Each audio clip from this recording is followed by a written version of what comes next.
psychology class. It was my second period of the day. I liked the class, and one of the best things about it was that we were able to take open book tests. The teacher was really chill and let us work together on stuff, including the tests. We also had an option to take the tests in study rooms, which I always did, because it was much more quiet and I just felt more comfortable in there. I was the only person in the class who did this still, because you needed a pass, and the study rooms were all the way in the basement of the school. I guess most students just found that a hassle and would rather work with each other as well. Anyways, one particular Friday, when we had a test to take, I did the usual thing, which was to get the test from the teacher and then go down to the study room. It took me about 5 minutes to get down there. There wasn't a whole lot at all on that level of the school. Pretty much just the study rooms and then a couple of storage rooms and some old classrooms that weren't used. I got into one of the rooms and turned on the light. The rooms had carpet floors with a table and a few chairs in each one. They also had a little window for looking out into the hallway. I began the test and searched through my psychology book for the answers. I remember I had just reached question 15 when I suddenly heard over the intercom that we were entering a lockdown. I got a little nervous, but I told myself it was probably nothing. I turned the lights off like we were instructed to, but I didn't see a lock on the door. Our school was kind of old and these study rooms were sort of outdated. I went under the desk and decided to play some games on my phone to pass the time. Several minutes went by without anything happening. Then I heard some footsteps coming down the hallway. I got really nervous knowing the footsteps likely belonged to someone that wasn't supposed to be in the school. I turned my phone off and I got really quiet. The footsteps went down towards the door of my study room. As I hid under the table, I slowly turned my head to look towards the window, and just as I did, I saw a man walk past it. All I could tell is that he was wearing a hooded sweatshirt, really. He walked past without looking in the window, but it still scared me a lot. Then I heard the door open in the room across the hall from mine, and then it shut. He must have gone in it, and at that point, I was seriously considering making a run for it. I was relatively fast, but I didn't know who this guy was. I was trying to psych myself up into running when I heard the door open once again and then shut. I buried my face into the ground and held my breath. I didn't really hear any footsteps though, so I lifted my head slightly to listen. I didn't know whether he had walked away or if he was just standing there. This made it much more risky for me to try to run away, so I decided to stay put for the time.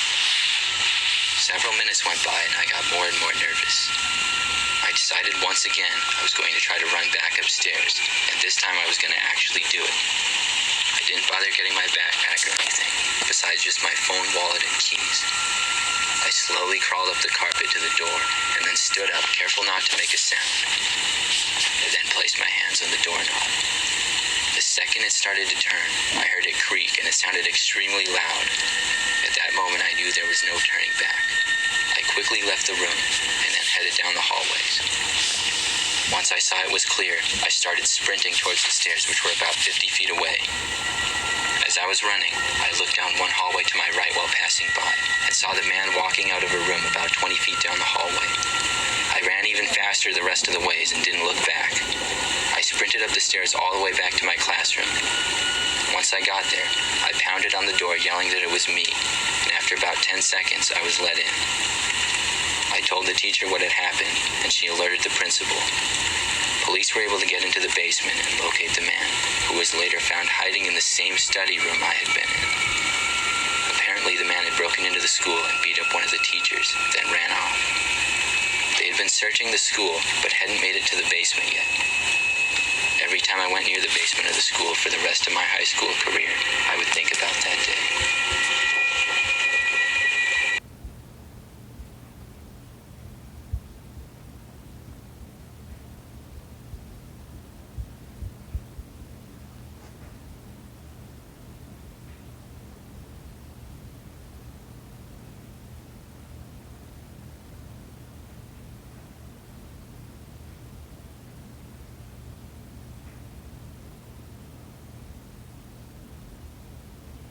This story happened in my freshman year of high school.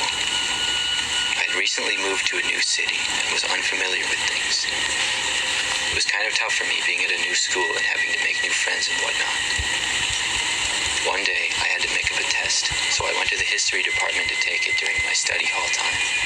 And when I was done, I had to make it up to my next class, which was geography. As I was walking, I heard over the speakers that we were on a lockdown. I tried to hurry and make it to my class, but I guess it was farther away than I thought, and it took me a little longer than I expected. The hallways were already completely empty because classes were in session. I got more and more nervous the longer I was out in the hallways because I knew I wasn't supposed to be there. Then I saw a teacher come around a corner and see me. He looked surprised to see me, and I almost tried to run away, but I realized it would probably just get me in trouble. So I explained to the teacher I was just trying to get to my class. He said I shouldn't be out in the halls and that I was in trouble. He then told me to come with him, so I began to follow him down the halls. We walked to the end of the hall and down the stairs. Then he went to an exit of the school and started to walk out. I was a little surprised, but I figured maybe we were in a serious lockdown. We were supposed to leave the school. Just as we got out the door, though, the man grabbed my arm. Once he did, I got a terrible feeling. We walked a few steps into the parking lot until I heard a voice yell, "Hey," at us. Then someone yelled at the man to let me go. The man did and then took off running past the parking lot. Another teacher then rushed out to me and asked me if I was all right. I was fine, but very shocked at what had just taken place. The school stayed under a lockdown until they were able to make sure the area was clear. The school didn't have the best of security at the time, and the man had pretty much just walked right into the school. The scary part is, I don't know if he was ever caught.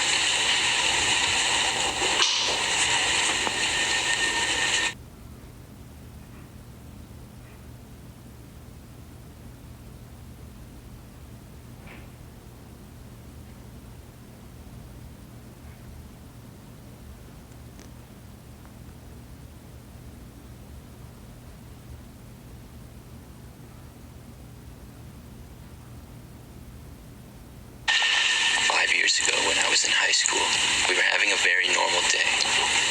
I was in my 5th hour class, which was my last class of the day, so I was excited to go home. It was gym class, and we happened to be outside playing Foursquare in one of the parking lots behind the school. It wasn't that long into the game when suddenly our teacher, Mr. Watson, told us all to stop our games and listen up. He announced that the school was in a lockdown, and we all needed to go inside and he would get us to a classroom. I wasn't too excited about this, and I was afraid we would be locked down until after school was supposed to get out. Mr. Watson began waving us all inside, and as he was distracted, I saw an opportunity to run away and get to my car. I know it was a dumb thing to do, but I was scared of the lockdown, and I was already outside, so I decided to make a run for it. Mr. Watson didn't even notice me leaving, and I began making my way to my car. At our high school, it costed a lot of money to park in the school parking lot, so they had a free one that was farther away than I parked at. The only problem was to get there was maybe about a 10-minute walk, and it went through the woods a little bit.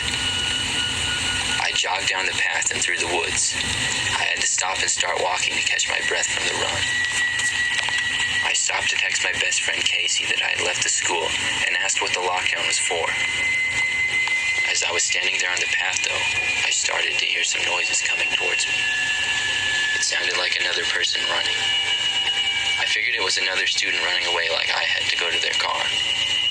I looked into the direction of the noise, and I could see through the trees where the path curved that it was a grown man running. Immediately, I got a bad feeling, and I jumped behind a tree in the woods. The man slowed down and came around the corner. I held my breath and hoped that he wouldn't see me. He had dark hair and a goatee, and walked a ways past me. He kept looking over his shoulder, and then it sounded like he went into the woods because I heard trees and brush being moved around. Then the noises stopped. I waited there and was hoping to hear him walk away, but I heard nothing. It sounded like he had gone just inside the woods about 30 or 40 feet down the path from where I went in. The trees were pretty thick in this area, and it was a good place to hide, but I didn't dare move or make a sound. I really just wanted to go to my car and drive away. I realized the mistake that I'd made by running from class now, but it was too late to do anything about it. I sat there for a few minutes, and I knew the man was still there, but I was sure that he hadn't seen me. I debated in my mind between running back to school or trying to make a run for my car, but they both seemed pretty risky, and I didn't want to take a chance. So I remained hiding there, trying my best to stay silent, because any movement I made would make noises with all the trees and branches in there. I occasionally heard noises from where the man had gone in, pretty much confirming to me that he was still there. After what had to be at least 5 to 10 minutes of hiding, I started to hear police sirens off in the distance. They got closer and closer and seemed to be heading for the school. The sound of those sirens made me feel a little bit safer and more brave, so I then decided I was going to run back towards the school. I took a deep breath, and on the count of 3, I made a run for it back to the path towards the school. I heard the man start to move in the woods when I started running, but I couldn't tell if he was chasing after me or moving in another direction. I didn't look back at all and ran my fastest until I had made it up to the school. I saw the police officers arriving, and I ran up to one of them and told them about the man in the woods. They had me wait with some other officers for a while. The man had made a run for it, but he ended up being caught a short time later deeper into the woods. Apparently, he had been trying to get into the school and had actually broken a window. My mom came and picked me up, and I had to get my car later when the area was cleared for us to return.